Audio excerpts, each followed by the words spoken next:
Hello out there, and today we're talking about the 10 things that you need to know about the ZT-0220, a knife that was sent to me on loan by my buddy the Lone Ranger, so thank you very much for doing that. I really appreciate being able to get this one in my hands, but for now let's just get right into the top 10 things. Starting with number 1, and I'm calling this an Oniony Anso, because this knife is designed by Jens Anso for ZT, but when I look at it, immediately I think about Ken Onion.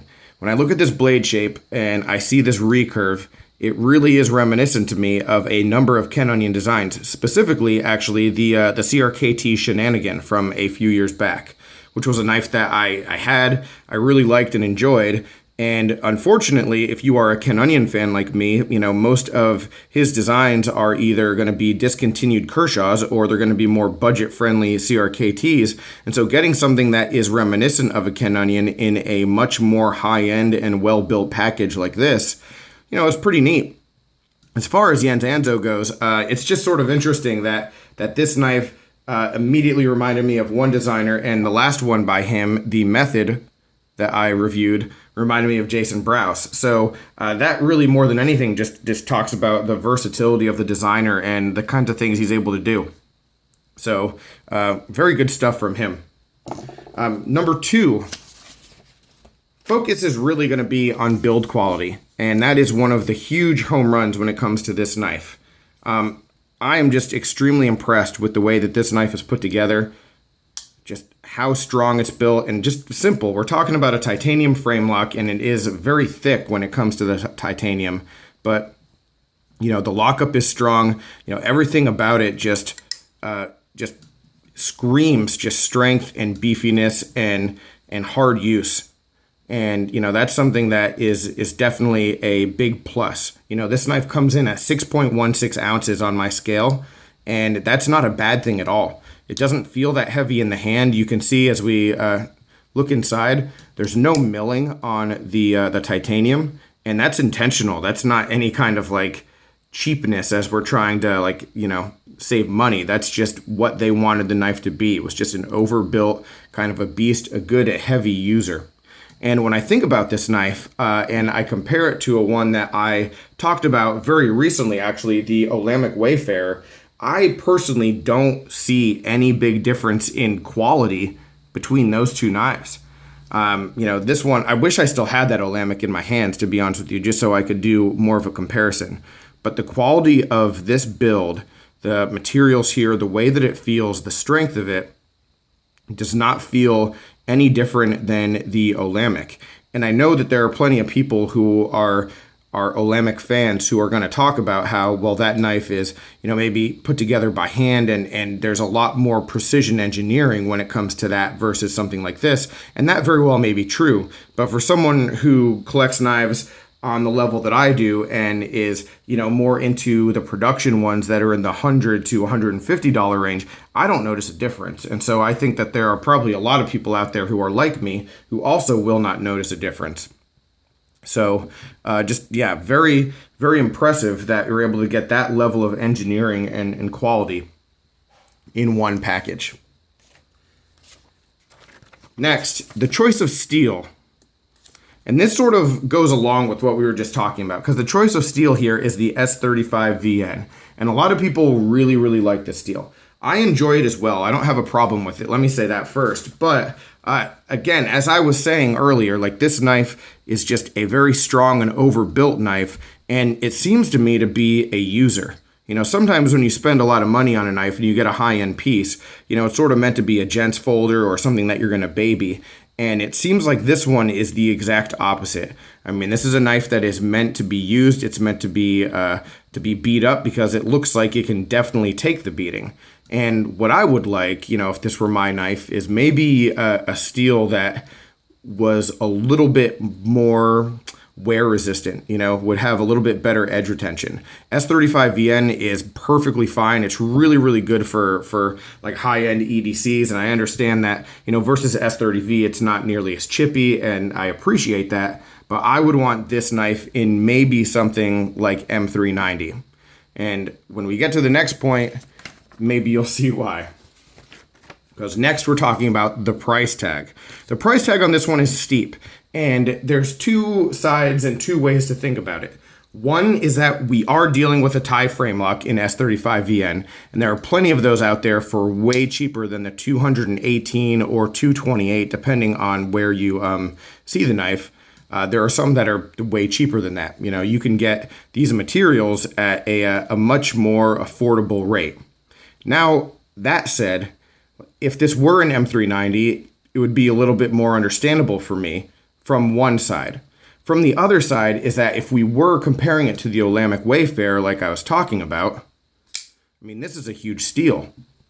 You know, this knife at $218, again, being on the same level in my very inexperienced mind and my perspective, being on the same level in build quality as an Olamic, well, you know, you're saving a ton of money.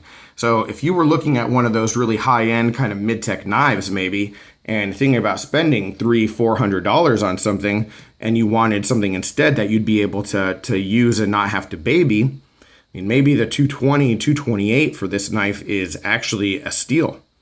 So just depending on how you look at it, this might go either direction. You know, if you really want a ZT and you're in the market for $100-150, then you're going to have to avoid this one and go with something else. But, you know, if you have something specific in mind and you just want a really heavy duty, sturdy titanium frame lock, I think that this would service you just as well as something like an Olamic or, you know, something else across that line.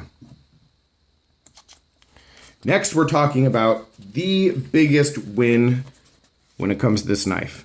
The beautiful, beautiful action. This knife is so much fun to open and close.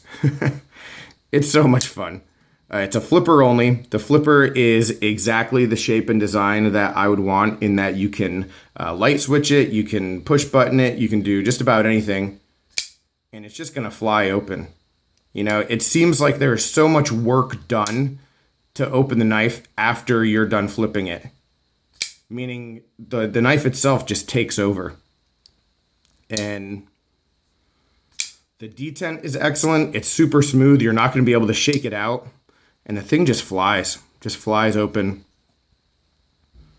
The bearings are silky smooth. Just excellent. And yeah, I really can't say enough about how much fun it is to just flick this knife open. So when it comes to maybe having, you know, that fiddle value just to tinker with, yeah, definitely top notches for that.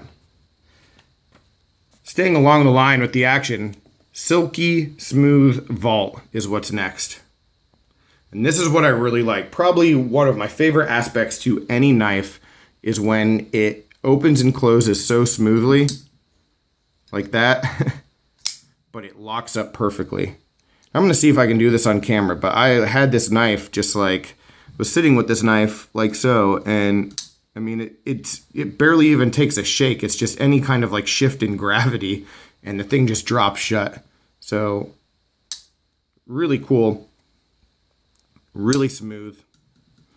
But more than that, I mean, in that situation, you know, sometimes when you have a knife that's that smooth, you have a little bit of a little bit of wiggle, a little bit of side to side something, but this is a vault. It's excellent. The lock bar interface right here is really nice and flush. You can actually see it right through there. It's done and executed perfectly.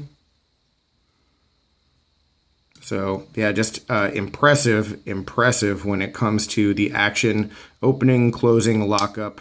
It is on a level of its own when it comes to production knives. But to every up, there's a down. And here we are with about that backspacer and the clip. So the backspacer is interesting. When I first unboxed this knife, I thought it was neat that we had a pop of color, you know, from this backspacer. And I still do, you know, it's nice to have just a little bit of something that's more than just like plain titanium, you know, and I do appreciate that. But the lanyard hole here sort of makes an eyesore for the line to the knife. It just doesn't make sense to me. It actually, in hand, doesn't hinder ergonomics just because of where your palm is going to be. It just sort of sits on top there and isn't sharp. So, I mean, it's machined well, and so there's no big problem with it from a functional standpoint. But just the lines of it, I mean, it's just odd. I would have liked to have seen them put the lanyard hole somewhere else, drill it if they needed to, or just leave it off, since I usually don't use a lanyard. Do something different. Even maybe extend the backspacer here, and have that lanyard hole here instead of up on top. It just sort of messes with what I think is a very clean look to the knife. One other thing about the backspacer, it is orange, but in the 2017 versions and currently it has been changed to black. So if you get one of these new, from a dealer, you will most likely have a black one. All right, and then also the clip. The clip is a sort of standard Kershaw ZT deep carry clip.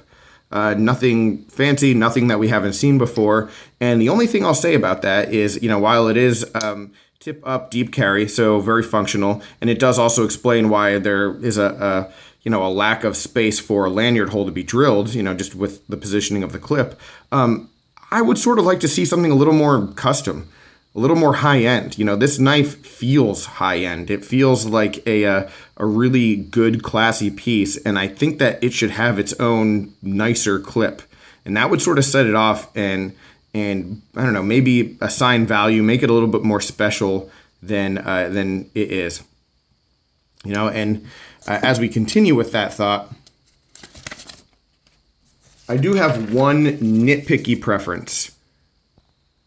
And my nitpicky preference, and I've talked about this with knives plenty of times in the past, is that I really like a unity between the hardware color and the blade. And guys, actually, I've talked about this a couple times and haven't really asked for your feedback. So if you're watching at this point, let me know down below if you see things my way when it comes to this or if you don't. But with a knife like this, there's nothing that's black on the knife except for the hardware and the clip.